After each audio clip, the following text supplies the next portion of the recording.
Alors, une fois de plus, bonjour et je souhaite la bienvenue à vous tous, vous qui me regardez, vous qui êtes des entrepreneurs, vous qui êtes des porteurs de projets, vous qui êtes des étudiants ou tout simplement des passionnés de l'industrie et de l'entrepreneuriat. Alors, aujourd'hui, je m'en vais vous parler des processus de production, des processus utilisés dans des entreprises pour produire et pour réaliser leurs biens. Je vais plutôt appeler cela des processus de transformation. Je préfère ce mot transformation au lieu de production parce que c'est le mot qui définit le mieux ce qui se passe dans des industries, ce qui se passe dans des unités de production. Alors, ce que vous devez savoir, c'est que dans des unités de production et dans des industries, on part toujours de quelque chose pour aboutir à une autre chose. Il y a une matière première au début et il y a un produit fini ou semi-fini à la fin. Et parmi ces deux choses, il y a des transformations qui vont s'opérer, il y aura des processus. Et il est de votre devoir de connaître ces processus, de les maîtriser. On peut partir d'une matière première très volumineuse, par exemple des grandes quantités de jus de fruits, des pierres ou alors des tubercules de manioc ou d'autres tubercules. Et à la fin, obtenir une matière, un produit fini ou semi-fini moins volumineux, par exemple du ciment ou alors des concentrés de jus de fruits ou alors de la farine de manioc. Et ça peut souvent être le contraire, c'est-à-dire on part d'une matière première qui est très réduite, par exemple des concentrés des jus de fruits, des arômes et des colorants. Et à la fin de toute transformation, on obtient un produit fini qui est très volumineux. Mais dans tous les deux cas, il y aura toujours cette transformation qui va s'opérer. Il y aura des processus. Et il est de votre devoir de maîtriser ces processus de transformation afin de les adapter en fonction des personnes, en fonction des goûts et en fonction des styles, en fonction du marché. Alors, j'ai constaté qu'il y a certaines personnes qui, lorsqu'ils veulent se lancer, optent directement pour une machine qui pourra tout faire à la fois. Oui, je l'ai constaté plusieurs fois. Alors, pour illustrer mes propos, je vais prendre un exemple. Supposons quelqu'un qui veut faire de la farine de manioc à partir des tubercules. Alors, dans le processus de la personne, je vais d'abord identifier, au début, lorsqu'il aura les tubercules, il va devoir éplucher ces tubercules. Et après, il va devoir laver cela. Et après, il va devoir râper. Et après, il va devoir presser ça sous une presse pour obtenir de l'amidon. Et après, il va devoir sécher ou déshydrater. Et après, il va devoir rebroyer encore pour obtenir peut-être la farine à la fin. En fait, je ne suis pas en train de dire là que ce sont les processus standards pour obtenir la farine de manioc. Je prends juste un exemple.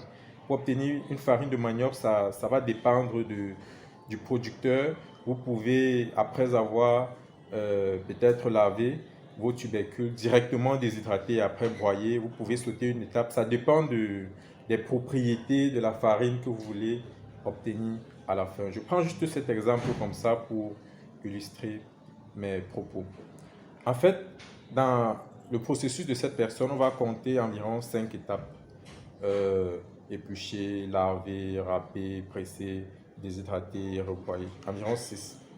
Alors, c'est possible, dans une certaine mesure, d'opter pour une machine qui va tout faire ces processus à la fois. C'est-à-dire une machine où vous mettez les tubercules de manioc au début et à la fin, de l'autre côté, vous allez une fois recueillir votre farine de manioc. Mais le problème, c'est que ce n'est pas, en fait, ce n'est pas très évident. Pourquoi? Parce que ça réduit votre champ d'action.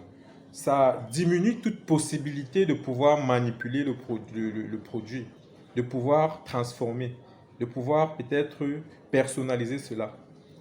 Imaginez que vous recevez peut-être une commande qui nécessite des graines de farine beaucoup plus fines. Ce serait difficile peut-être de changer le tamis ou alors de modifier cela.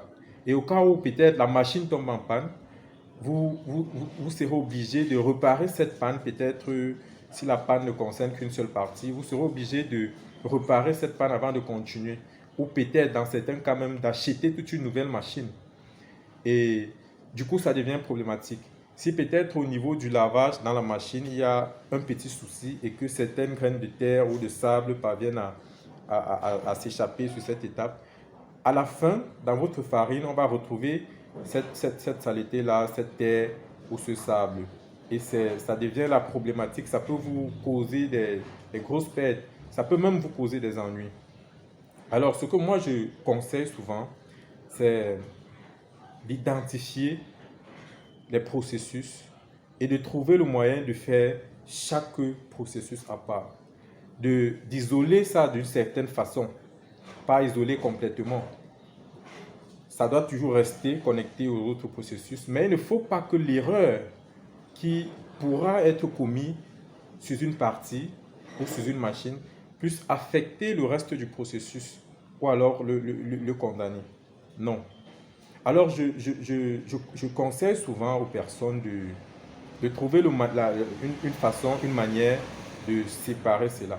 C'est-à-dire, si on revient à notre exemple, alors la personne qui fait de la farine de manioc va devoir opter premièrement pour une machine à éplucher son manioc et après une machine à laver, le manioc bien sûr, pas les vêtements, et après une râpeuse, et après une presse, et après un déshydrateur et pour finir un broyeur. C'est-à-dire, au lieu d'une seule machine, cherchez plutôt 6 petites machines, mais qui vont vous permettre de faire ce que vous faites avec précision. En fait, notez bien, c'est possible d'utiliser une même machine pour faire 2 ou 3 opérations, mais uniquement dans la mesure où ça va vous permettre de contrôler avec précision ce que vous faites. C'est comme ça que font les grandes entreprises et les multinationaux. Vous allez constater que lorsqu'ils arrivent quelque part et qu'ils s'installent, ils vont employer des personnes, ils vont embaucher des ouvriers.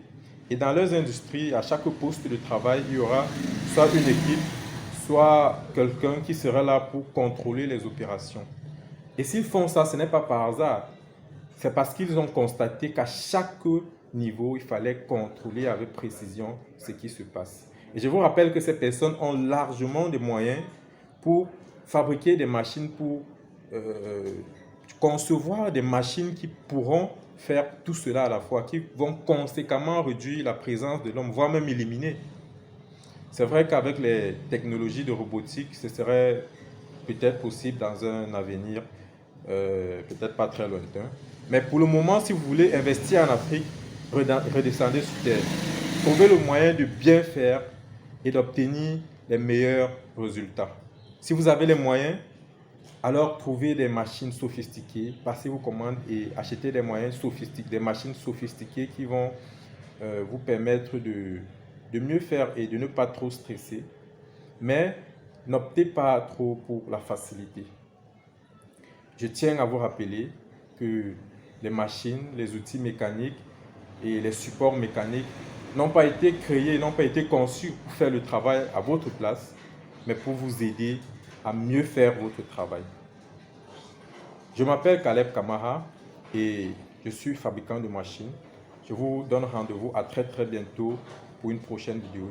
N'oubliez pas de liker, de commenter et de partager. Je vous dis à très bientôt. Ciao.